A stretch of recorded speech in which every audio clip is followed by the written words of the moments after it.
Bismillahirrahmanirrahim.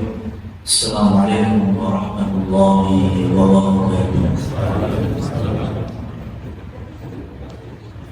Innal hamdalillah nahmaduhu wa nasta'inuhu wa nastaghfiruh wa natubu ilayhi wa na'udzu billahi min shururi anfusina wa sayyiati a'malina.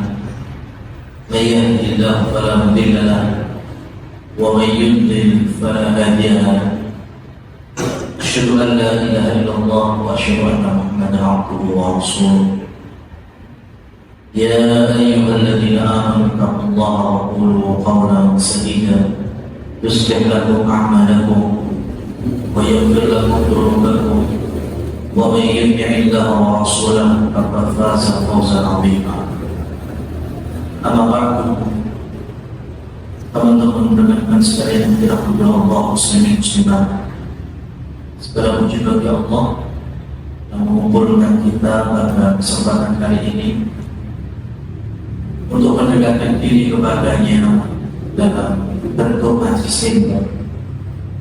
Kita memohon kepada Allah Subhanahu wa Ta'ala, semoga Allah berikan keberkahan ilmu menjadi ilmu yang bermanfaat, ilmu yang menjadikan kita tambah iman, tambah takwa, dan juga tambah takut kepada Allah, dan ilmu yang mengangkat kebodohan khususnya jahiliyah dalam agama yang ada pada hawa nafsu pada masing-masing kita ini. Rekan-rekan sekalian yang dirahmati Allah Subhanahu wa Ta'ala, di dalam Quran surah Yusuf ayat yang ke-36 ada pelajaran bagus sekali di saat Allah Subhanahu wa Ta'ala mengisahkan dari perjalanan Nabi Yusuf saat masuk penjara. Qala Allah Ta'ala wa dakhala ma'ahu sijna fatayan. Ketika Nabi Yusuf masuk penjara, ada dua orang yang membersamainya. Ketika Nabi Yusuf masuk penjara, ada lagi dua orang yang ada di penjara tersebut. Usai bersama Nabi Yusuf. Kita sepakati terlebih dulu, Nabi Yusuf itu orang baik atau orang jahat? Baik atau jahat? Baik, sepakat. Secara bohir, ya, secara lahiriah, penjara itu tempatnya orang baik atau orang jahat? Orang jahat. Maka Nabi Yusuf orang yang baik, tapi mendapatkan ujian di antaranya masuk penjara. Nah, ketika Nabi Yusuf memiliki dua kawan di penjara itu, qala ahaduhuma inni arani a'siru khamra. Tiba-tiba orang yang pertama datang kepada Nabi Yusuf, cerita tentang mimpinya, bahwasanya di dalam mimpi itu dia meras anggur untuk kemudian dijadikan khamr. Orang yang pertama. Wa qala al-akhar inni arani ahmilu fawqa ra'si khubzan ta'kulu at-tayru minhu. Selanjutnya orang yang kedua juga datang, mendatangi Yusuf alaihissalam sambil bercerita, aku juga bermimpi, di mana mimpiku itu aku nyunggi di tempat aku itu roti, kemudian ada burung-burung yang memakannya. Orang pertama mimpi bikin minuman khamr, Orang yang kedua mimpi nyunggi roti ini di tangan burung.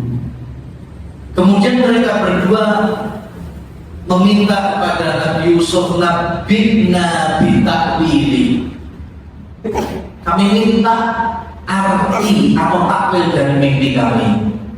Inna naroka minal muhsinin. Ayat ini ditutup dengan ucapan mereka berdua. Orang yang pertama dan orang yang kedua mengatakan, wahai Yusuf, kami melihatmu, kami menilaimu, kamu itu orang baik. Teman-teman yang dirahmati Allah, Nabi Yusuf meskipun di tempat yang gak baik kerja, yang isinya barangkali residivis, terdakwa kriminal, para pembunuh, perampok, jauh dari ketaatan, jauh dari orang-orang yang beriman.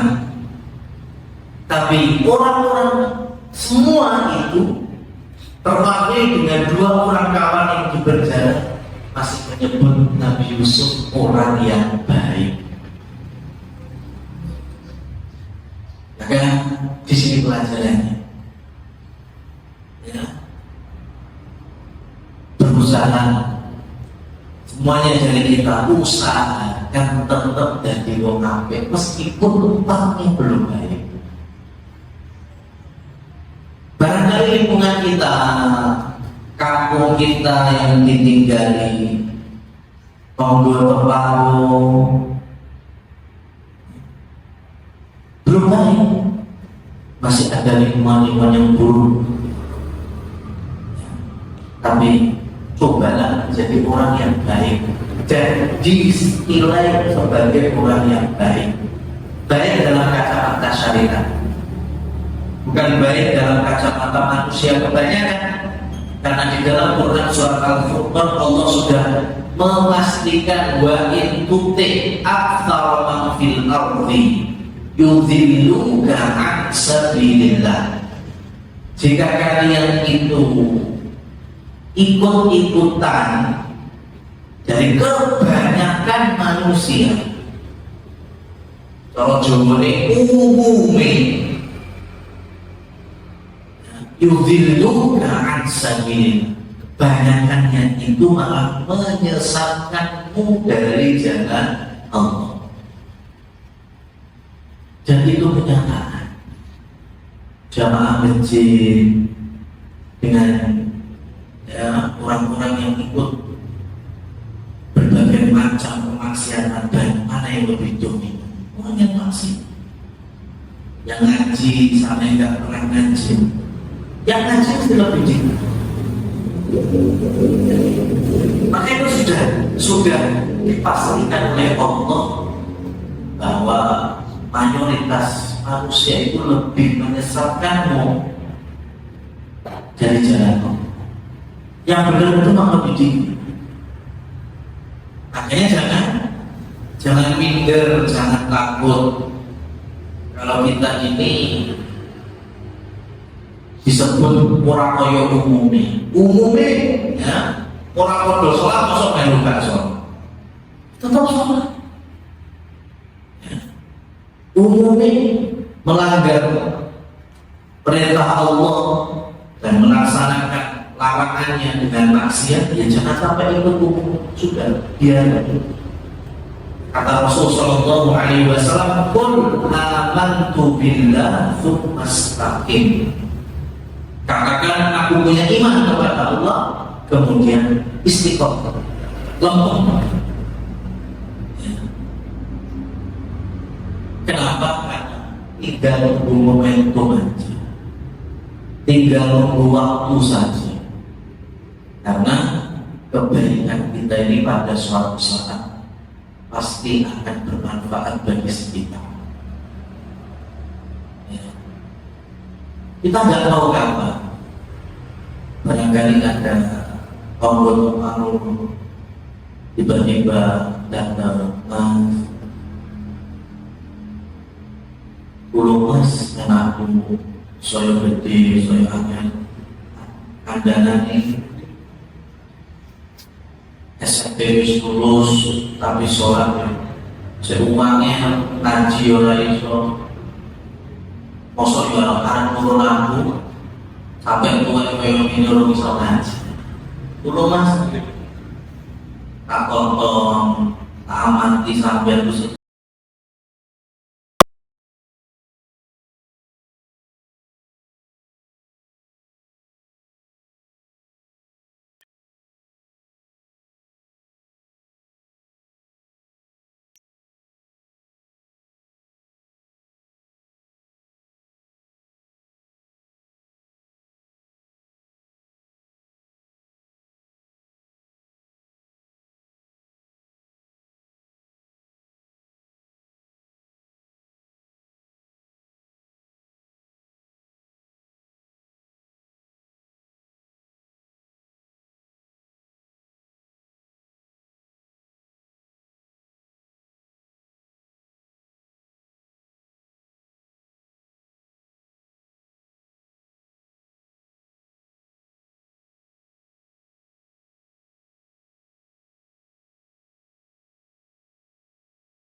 di dunia itu model besar kita.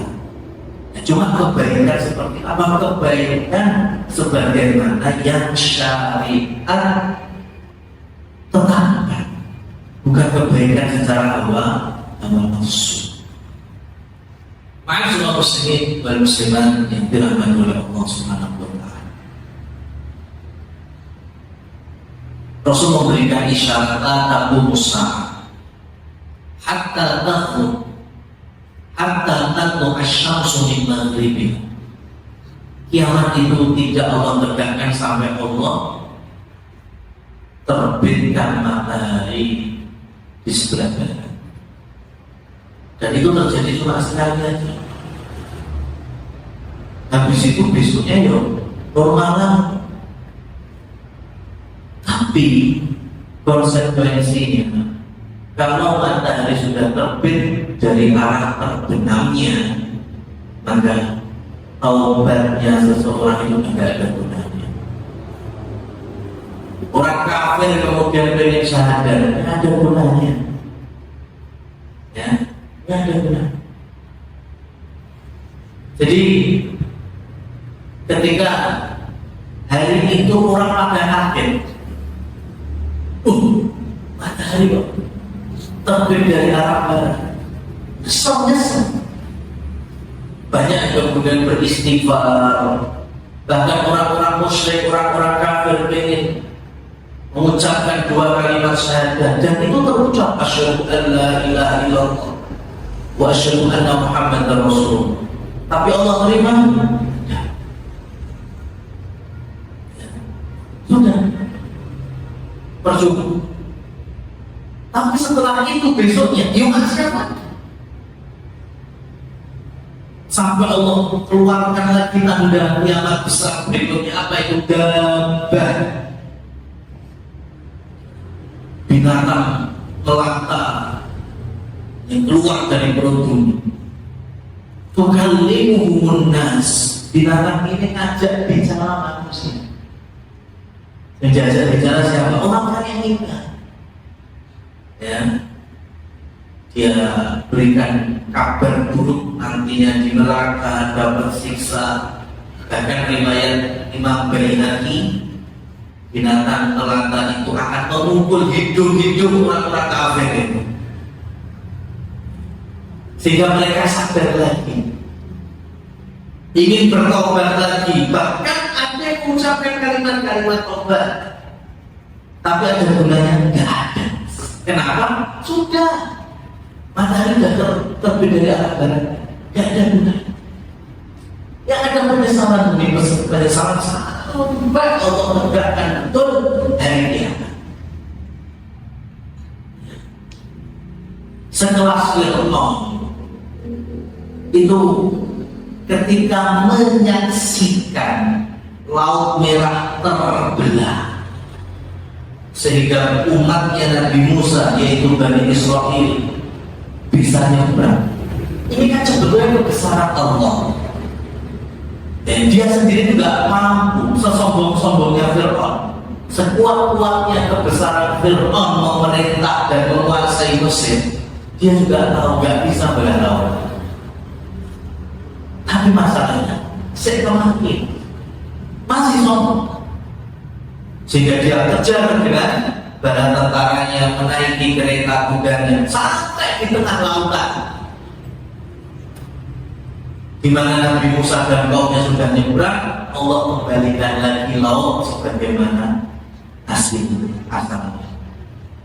Baru saat itu nek gelap apa yang Firman katakan, amantu bi Rabbi Musa wa Harun, aku mengimani Tuhannya Musa dan Tuhannya Harun.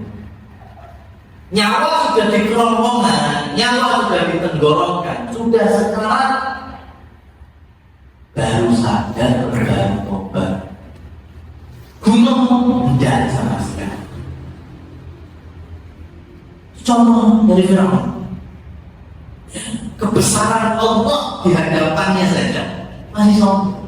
Tapi ketika sudah merasakan sakar, sudah sekar, sudah nazak, lalu sadar, oh, karena sudah melihat malaikat maut, baru mau ini. Dan dengan kita ngaji itu jangan sampai kita nonton-nonton sebagaimana yang telah Allah berikan percontohannya dalam Quran maupun yang dalam hadis Nabi Sallallahu Alaihi Wasallam. Sampai kapan kita melihat ada orang sakit, bahkan kita menyaksikan, kita takziah sampai kubur nih, kita melihat kebesaran Allah, kita melihat juga berbagai macam ujian-ujian dari orang-orang sekitar. Tapi kalau tetap aja kita juga berjalan di atas kemaksiatan dari hari ke hari, dari waktu-waktu nggak ada bekasnya sama sekali, dan itu hati kita udah terlalu keras. Hati kita terlalu keras. Sudah saatnya kita keluar dari kumpungan-kumpungan hawa nafsu itu. Gimana ini? Jangan sampai kita sadar seperti Fir'aun, tidak ada gunanya. Jangan sampai kita tobatnya itu telat ketika nyawa sudah dikerongkong. Kalau jadi orang baik itu sudah mutlak halus. Masalah Allah Subhanahu wa Ta'ala berikan pahala sebesar apa, itu hak prerogatif Allah Subhanahu wa Ta'ala. Jadi ketika amal itu punya syarat sahnya untuk diterima. Ketiga syaratnya, Islam, ikhlas, ittiba. Islam, ikhlas, ittiba. Saat api ilmu, tapi kalau bukan muslimah di sisi Allah, kamu benar. Dia hanya mendapatkan titel penungso samping kanan kiri, dia orang baik. Tapi Allah tidak ada benar. Dan kita harus punya sikap. Ya, kalau itu teman, tetangga, atau keluarga, kita harus berbuat baik. Ya, tutur kata kita, akhlak diperlihatkan, perbuatan kita, akhlak juga diperlihatkan. Tapi kalau sudah menyangkut akidah, menyangkut agama, lakum dinukum waliyadin. Bagi kita ada Islam, bagi kalian dengan keyakinan. Itu ada sikap. Kalau pengen tahu Islam, lihat akhlak. dia interaksi dunia pun bersama. Tapi kalau masalah agama, saya punya sih. Ini orang baik, bukan kemudian ya ketika mereka ikut-ikutan Idul Fitri, Idul Adha, kemudian ketika mereka berhari raya juga kita melok-melok. Nah, seperti itu baik itu nggak seperti itu. Harus ada sih. Kalau tahun kemarin ada kasus non Muslim datang kepada takbir masjid atau panitia kurban, dia ingin ikut iuran 1/7 sapi. Ya. Kemudian minta nasihatnya pada orang ini, karena saya tidak bisa. Ya. Kasihan 6 orang lain dan muslimah itu buru-buru sitok, dimana mau berbuat baik apapun dalam kacamata syariatnya nggak masuk syarat diterimanya amal karena non Islam. Tahun ini ada modus baru, ya, karena tahun kemarin alhamdulillah ini sudah banyak ya tahu bahasanya akhirnya ya, setuju kalau ada tetangga atau dalam lingkungan RT dan non muslim yang ikut tabungan iuran. Sekarang ada gaya baru. Jadi non muslim besok kaya datang kepada panitia kurban, aku ingin ikut iuran 1/7 sapi untuk atas nama anakku. Anakku sisik bocah, dan nanti kalau dia balik atau dia sudah gede, arep mlebu Islam ora apa-apa. Aku itu. Ya, sekarang aku ingin ikut iuran 1/7 sapi, ya, atas nama siapa? Anaknya, bukan untuk saya, untuk anakku. Tapi masih bocah, ya. Tapi nanti ketika dia sudah gede, arep syahadat mlebu Islam, aku dulu. Dan baru, ya. Terus bagaimana? Sama saja, sama saja. Sekarang di dalam beramal, ibadah, ketaatan itu mulai dicatatnya oleh para malaikat pencatat amal kapan sejak tadi, atau dalam istilah fikihnya itu mulai taklif, mulai ada beban dalam tanda petik tanggung jawab agama, sholat wajibnya, puasa wajibnya, itu mulai tercatat semenjak apa? Balik. Sebelum balik tidak bisa, nggak punya dosa sebelum balik. Kalau mereka melakukan kebaikan, amal sholat yang dapat pahala siapa? Allah. Karena mengajarkan kebaikan kepada anak-anak. Dan kebaikan positifnya di anak-anak apa? Terlatih untuk beramal. Anak 7 tahun diajak ke masjid, ya. Anak 10 tahun dijak sembako, diajari masukkan duit ke kotak amal. Itu saya itu pahala Allah. Mereka yang belum tahu karena masih belum banyak. Tapi sebagai edukasi tarbiyah, ya, penerapan kebaikan supaya nanti sansaya gede dia terbiasa dengan amalnya. Jadi ketika sudah tercatat baginya, dia sudah terbiasa melakukan catatan kebaikan. Termasuk korban, ya, termasuk korban. Bocah wajib korban. Makanya kalau ada orang non muslim seperti ini bilang bahasa Indonesia, kita ini anakku di desa lah, ya, ben balik sih tenang lebu Islam, tenang syahadat, terus kok kayak biar kamu ya biar datang ke panitia kemudian ikut iuran sapi atas nama dirinya. Wis muslim, wis balik. Meskipun duitnya dari siapa? Dari bapaknya yang non muslim. Nah, itu tidak apa. Tapi kalau masih kecil dengan iming-iming embel-embel, ya nanti kalau gede boleh masuk Islam, kemudian ikut ya atas nama seperti itu, maka ini hilang. Karena ada syarat sah diterimanya. Begitu pula ada syarat sahnya sebuah amal. Ya, umpamanya sholat sekhusyuk mungkin, rukuknya, sujudnya, masya Allah tumakninah, tapi dia sholat tanpa suci, dahulu sah orang-orang dan sah. Meskipun gerakannya sekhusyuk dan setumakninah. Kenapa? Karena wudu atau bersuci itu masuk syarat sahnya sholat.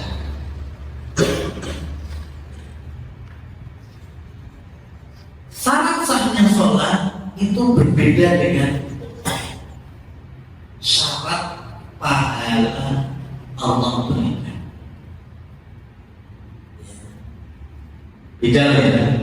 Jadi kalau sahnya amal itu cukup melibatkan rukun dan juga syarat-syarat sahnya saja. Tapi kalau pahala itu betul-betul prerogatif Allah. Ya, sekarang gini, sudah wudu, kemudian sholat dari takbiratul ihram, rukuk, i'tidal, sujud sampai tasyahud akhir salat. Tumakninah, rukun-rukun dari gerakan sholat dan lain seterusnya itu sudah dikerjakan. Sah apa enggak sholatnya? Sah.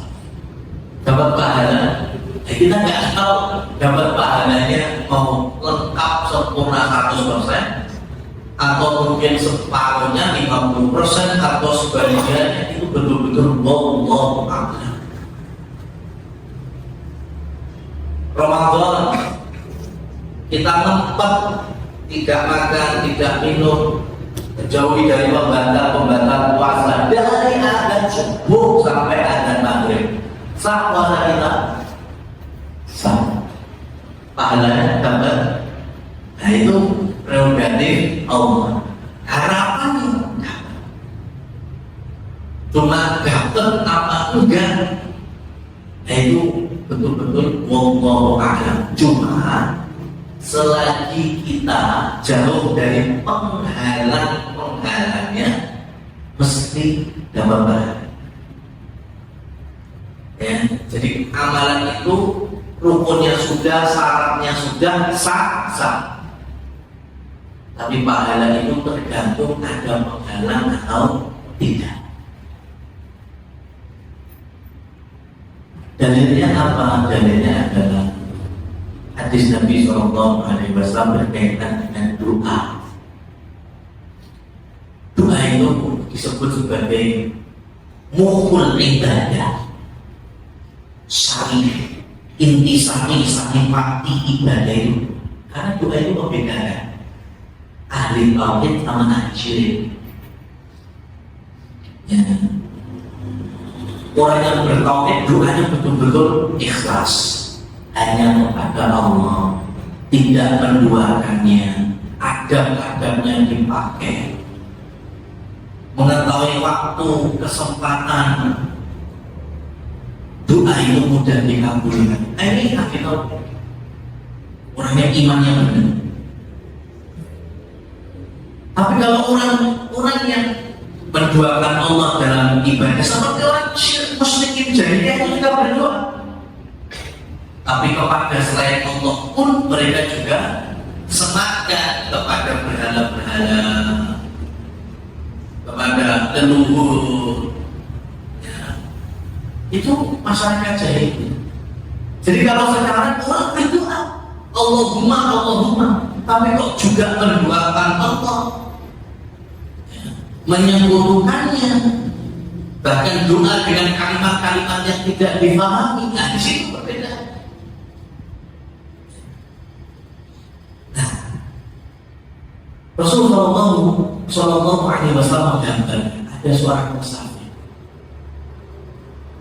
musafir salah satu kondisi doa mudah dikabulkan. Salah dakwatin la yurad, ada 3 doa yang tidak Allah tolak. Ya. Ada doa madlum, doa orang yang terzalimi, kemudian doa ulwalid, doanya orang tua kepada anak, dan doa musafir, doanya orang yang bersabar.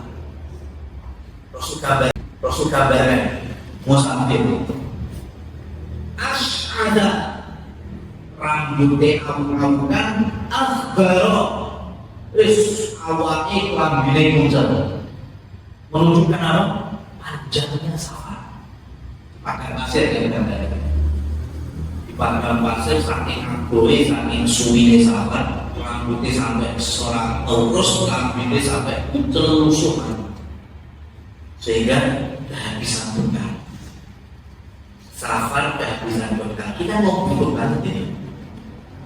Ya. Dan dia orang beriman. Kemudian wa yamuddu yadahu ila sama. Musafir ini menengadahkan tangannya ke langit. Jadi dia tak paham ada berdoa.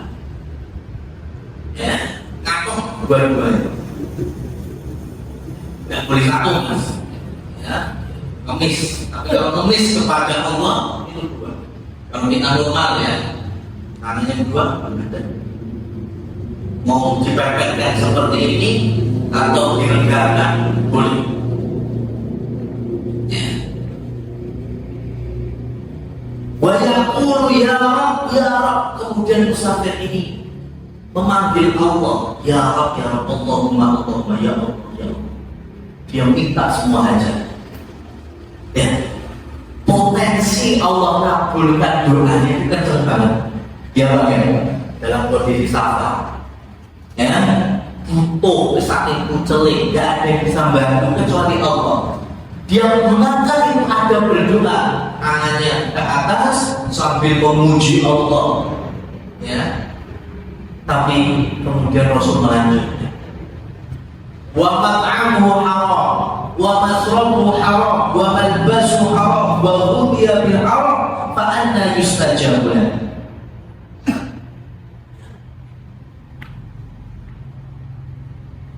Makanannya haram, minumannya haram, pakaiannya haram, daging yang tumbuh dalam tubuhnya itu berangkat dari gizi nutrisi yang haram. Masa model dari seperti ini Allah akan kabulkan doanya? Ternyata orang ini tidak Allah kabulkan, padahal potensi dikabulkan juga banyak. Gara-gara ada penghalangnya. Penghalang apa itu? Penghalang doa. Apa tadi? Makanan haram, minuman haram, bajunya haram. Ini perwakilan. Semua yang dipakai itu haram, atau berangkat dari hal yang haram.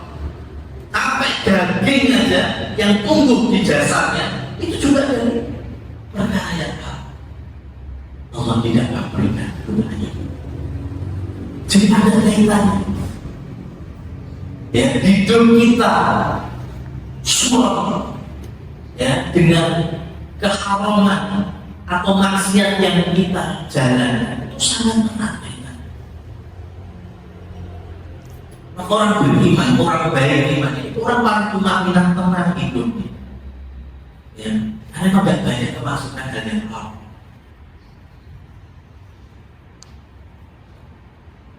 Umar bin Khattab radhiyallahu anhu,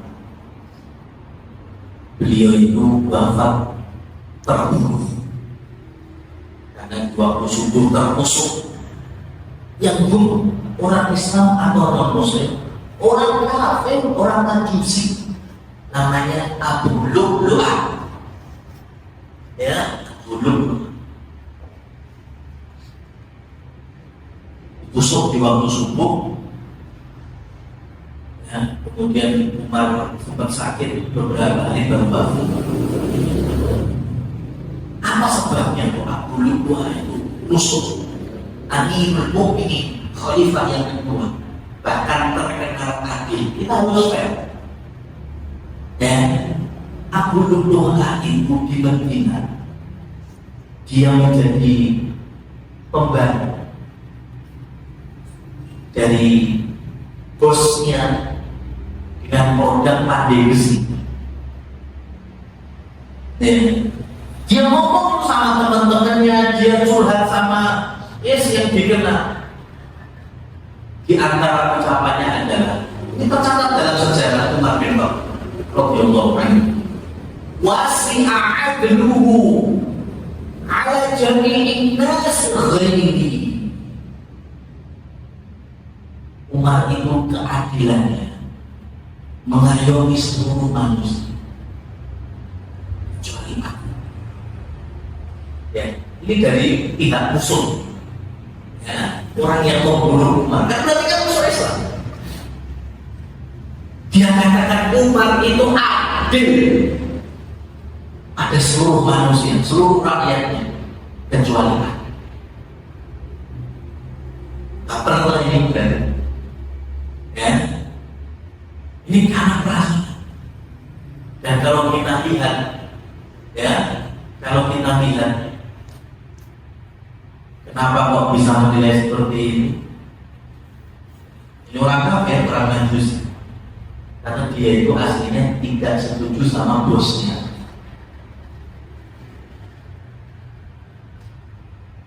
Dia datang ke bosnya.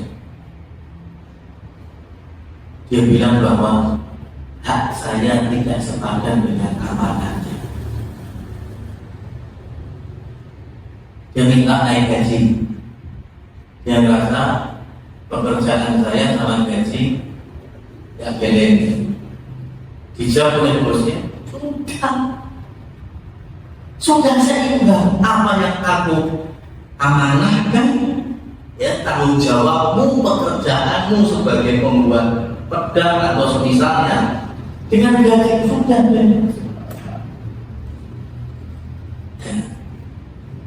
Itu versi bosnya. Kata Abu Lu'lu'ah, aku akan sampaikan urusan ini kepada Amirul Mukminin. Maka Amirul Mukminin didatangi betul. Jadi sebelumnya itu Abu Lu'lu'ah sempat ketemu Umar bin Khattab. Dia komplainkan itu urusan dia sama bosnya. Ya, ini Amirul Mukminin, saya minta keadilan. Saya ini bekerja gini, tapi saya mendapatkan hak yang kecil ini. Bukankah segitu umumnya yang ada di Madinah itu segitu? Ya. Kemudian ya, Umar menutup pembicaraan ini. Ya sudah, kalau kamu seperti itu nanti akan aku kasih hati. Ya bosmu tak kasih. Dan betul Umar ketemu. Ya, Umar sempat ketemu, kemudian menanyakan dan orang yang menjawab, iya Umar ini sudah adil. Dan Umar tahu ketika itu juga sudah adil. Ternyata si Abu Lu'lu'ah masih merasa nggak adil. Dan ngerasa Umar tidak adil pada diri sampai.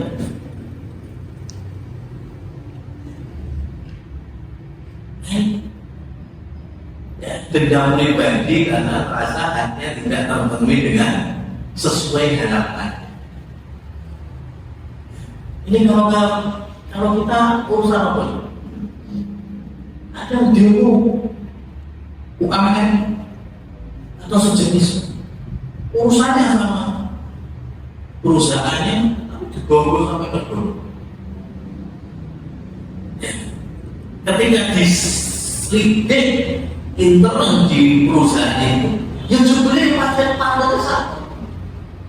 Dan budaya kelangkaan, kerjoyongan tuan, kemudian pengen dapat haknya lebih, ya nggak masuk ya. Maka seperti inilah gambaran kita makan oleh kita pahala di dalam kita beramal, rukunnya, syaratnya sah-sah, tapi ternyata kita melakukan semua penghalang dari pahala. Ya apa itu pahala? Jadi kita masuk bekerja cuma sebatas rutinitas, cuma sebatas formalitas, tidak melakukan tanggung jawab sebagai mestinya, ya. Sangat juni tapi yang negatif, sehingga ya sudah kita mendapatkan dari apa yang kita usahakan. Rasulullah SAW menyampaikan berbagai macam hadis bahwa amalan itu terkadang memang tidak berpahala meskipun sah secara fikihnya. Contoh, la tuqbalu sholatu ahadikum, tidak sah salat kalian. Arba'ina lailah, 40 malam, 40 hari. Ada hadis pertama, man ataka binan tawakkalna. Siapa yang mendatangi dukun beramal, tak kontok ini, tak kontok. Ya, itu tidak diberikan pahala sholatnya 40 dari 40 malam. Jadi orang sholat dari orang muslim atau non muslim, muslim.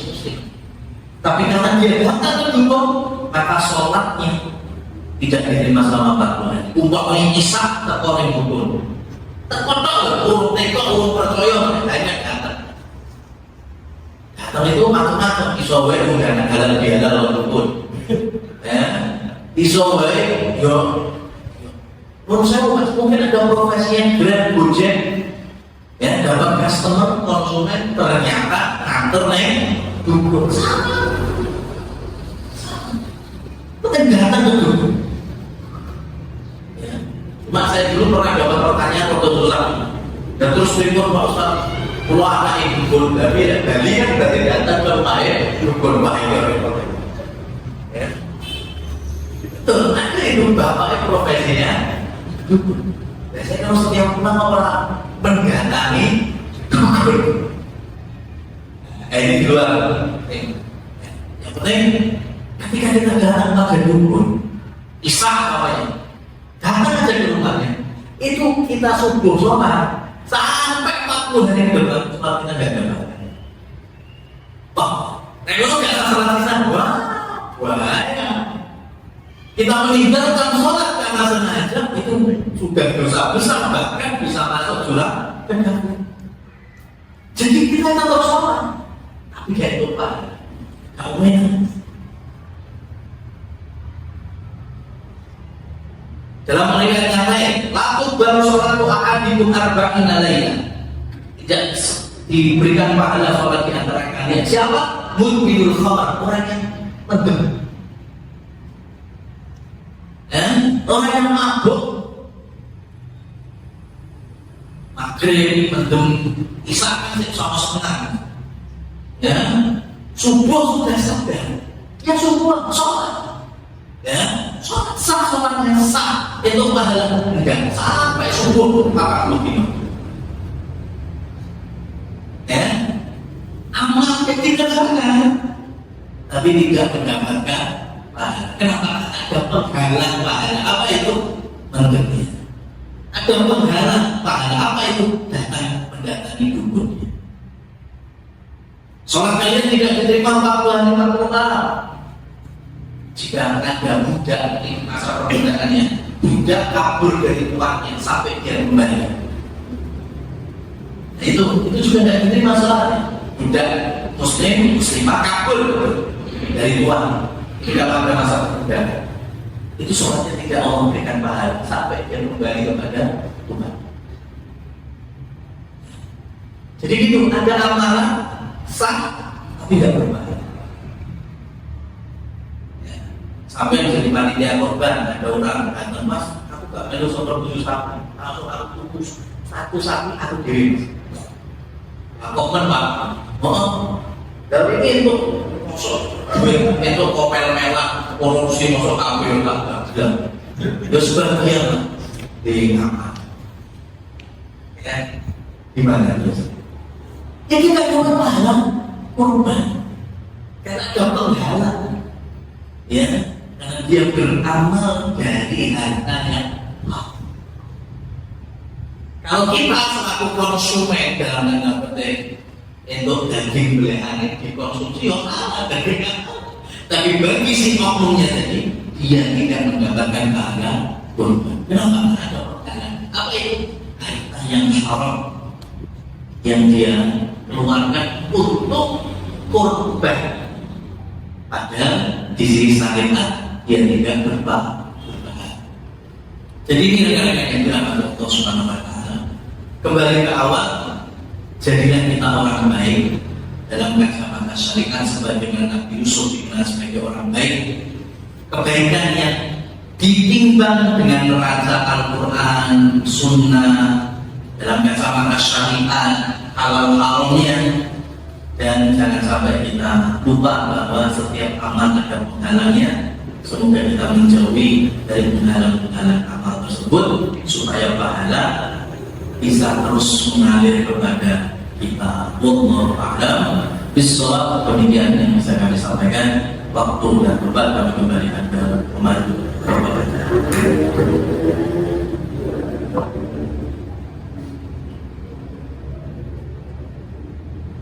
Oke, dari rekan-rekan ada yang mau bertanya?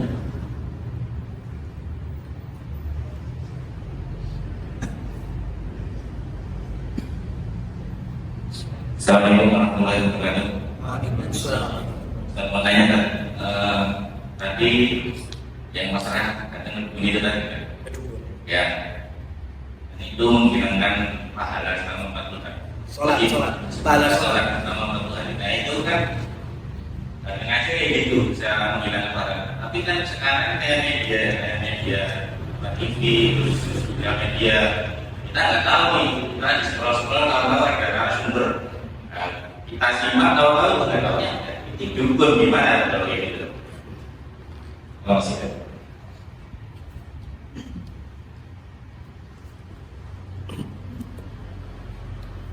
Baik, barakallahu fiikum. Dalam kehidupan kita, apalagi hidup di zaman akhir, itu memang ada hal yang kita tidak akan terlepas dari sebuah kemungkaran, bahkan kemungkaran yang dahsyat sekali. Ya, saya kasih gambaran contohnya. Ketika Umar melarang pasarnya itu dipajaki, jadi pasar di zaman Nabi sampai zaman Umar dan zaman sahabat itu kan free pajak, no riba. Ya, karena kalau sampai kemudian kita memakan harta dari dua hal itu bagian dari tadi yang kita sebut harta yang halal. Ya, maka bisa mungkin kebijakan hari itu dalam muamalah harta itu free pajak, no riba. Hari ini kita tidak bisa lepas dari debu-debu riba maupun debu-debu pajak. Ya. Meskipun kita tidak itu, yang kami maksud di sini pajak bukan sekitar ya, pajak motor, PBB, ya. Sekarang sampai tuku ayam geprek, apa PPN, beli barang, di situ ada BPK, BPN, ya. Yang bisa kita keluar daripada, sehingga hal semacam ini mampu atau dimaafkan oleh saya. Nah, orang mau jadi sama dengan BPN, ya. Apa sekarang yang tidak mendapatkan ajar Islam? Harus ada. Riba juga sama. Kita sudah berusaha menjauhi riba atau tidak ada pada jalan ini. Ya, tidak ada sangkut pautnya dengan peminjaman, permodalan dengan lembaga-lembaga keuangan riba. Tapi sekarang kita hidup dalam operan dari pajak dan riba. Dan sekarang ini waktu itu, ya, itu dibangun oleh negara. Itu salah satunya dengan melalui pajak dan juga riba. Nah kita kolot mas, udah ini bagian dari manfaat riba. Itu mibro ya, nggak bisa dikasih. Ya, karena lewat aspal sebelah ini, ya, karena lewat paving sebelah ini, nggak bisa. Sehingga hal-hal yang semacam ini kita tidak ada sangkut pautnya. Ya, dasar mudahnya kita sedikit hanya sebatas korban. Itu dimaafkan oleh saya. Maka pertanyaan tadi sama, karena rumusnya adalah man atakan, siapa yang mendatangi dukun, bukan ketekanan dukun. Kita bikin kajian buka untuk umum, ibadah dengan ramal, ya. Apa kemudian pengajian kita jadi nggak berpahala? Yo, tetap pahala. Gak ada dukun, tetap.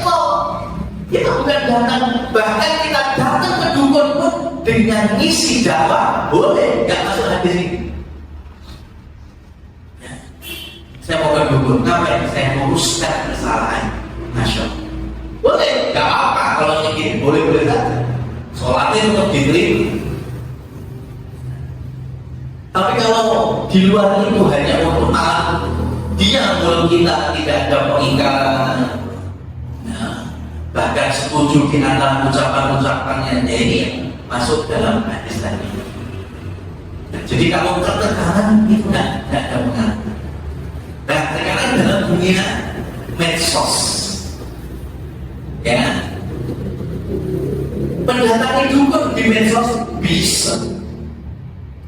Zaman belum Android, HP masih poliponi atau apa masih tak boleh poliponi. Ya. Sebelum poliponi kan lumayan suaranya sesuatu halus. Jadi waktu saya sebenarnya saya lupa. Nah itu kita ada di zaman ketekrek spasi,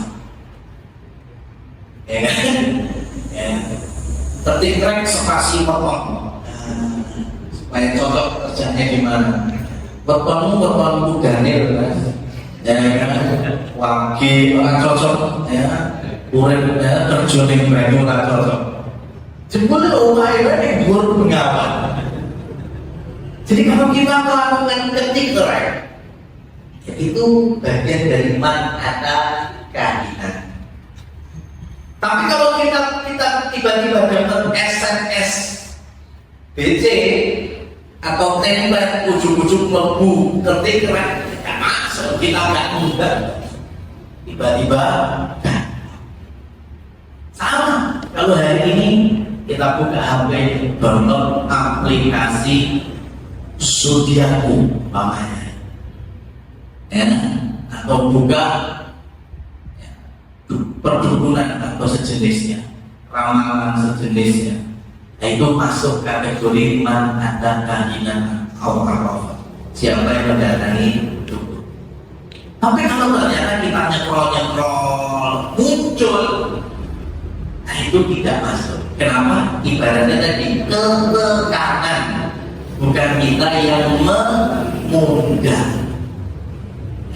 Jadi kalau nyekrol sebelumnya ramalan, ada dukun, ada zodiak, itu tidak ada.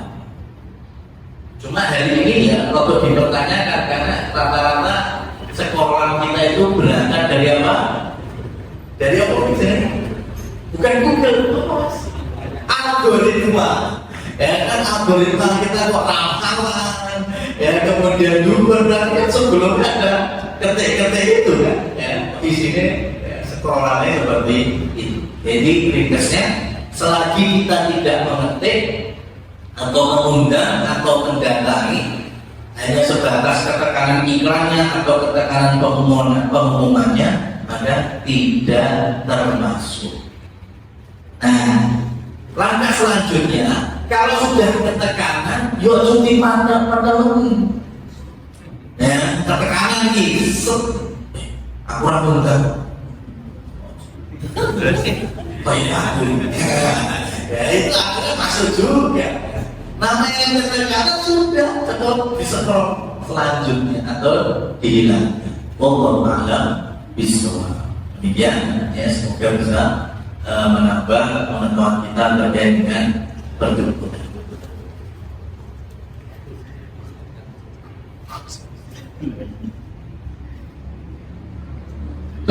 Assalamualaikum warahmatullahi wabarakatuh. Terima kasih Ustaz dan teman sekalian. Tadi yang disampaikan mengenai khotbah Ustaz, untuk yang satu sapi, tapi jika gagal dengan satu orang non muslim, akhirnya kan membuat yang lainnya kasihan. Tapi pertanyaan saya, kalau dia non muslim untuk di musola atau masjid mau ikut ini kambing ya, kita panitia harus menolak, harus menerima atau gimana Ustaz?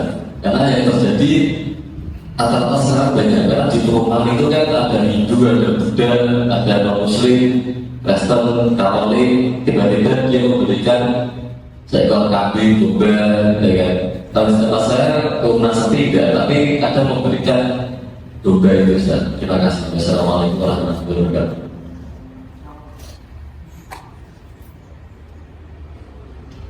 Barakallahu. Kalau kasusnya domba atau kambing atau yang lainnya, mungkin domito, bebek, ya, panitia permasalahan diterima atau tidak diterima, ya, diterima. Cuma nanti bintang kecilnya ada.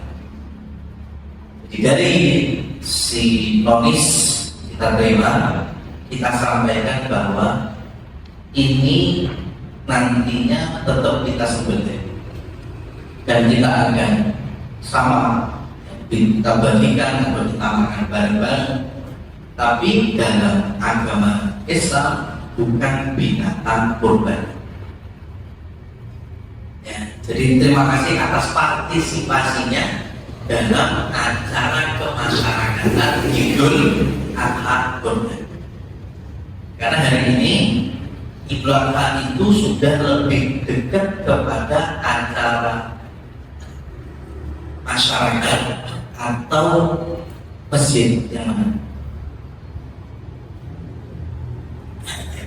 Lebih dekat ke program ketakbiran atau program lingkungan masyarakat yang mana?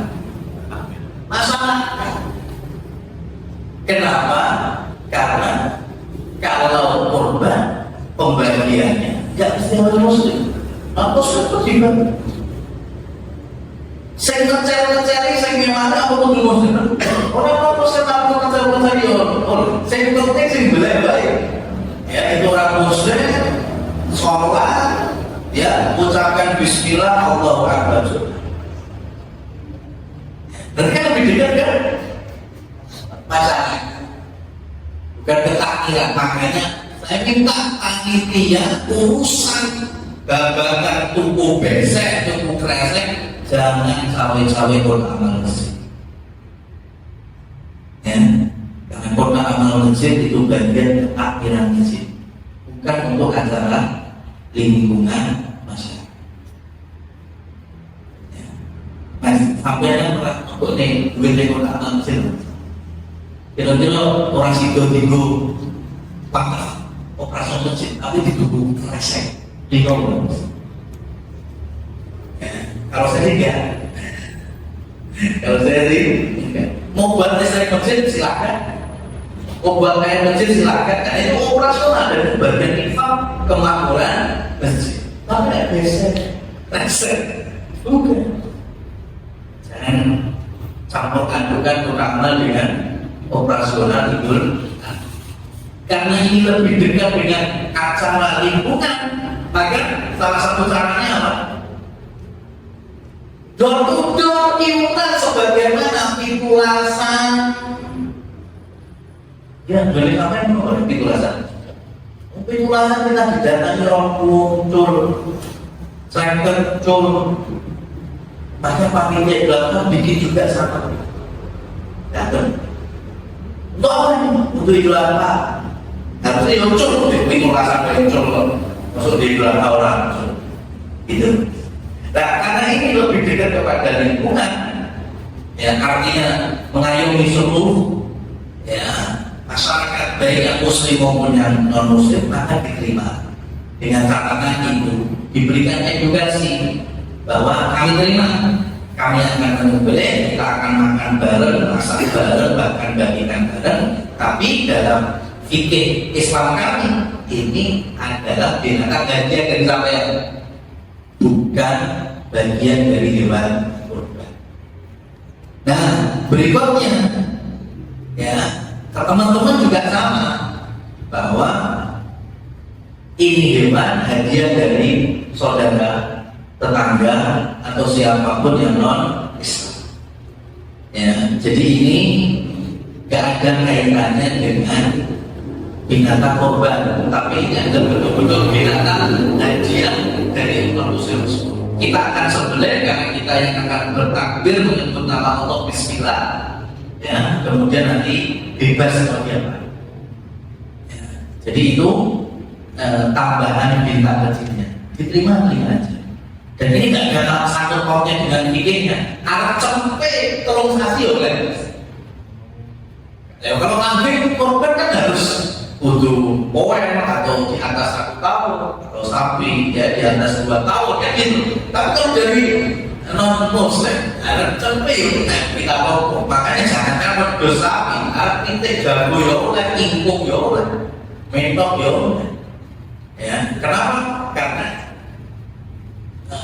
temanya sudah beda. Ini temanya guyurnya masyarakat.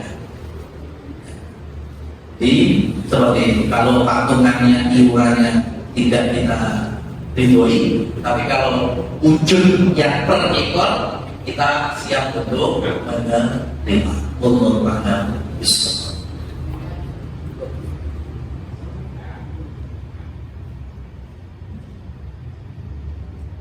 Terima kasih Ustaz. Semoga apa yang kita sampaikan bisa bermanfaat bagi kita semua. Mari kita akhiri kajian pada pagi hari ini dengan doa kafaratul majlis. Subhanakallahumma wa bihamdika asyhadu an la ilaha illa anta astaghfiruka wa atubu ilaik. Assalamualaikum warahmatullahi wabarakatuh.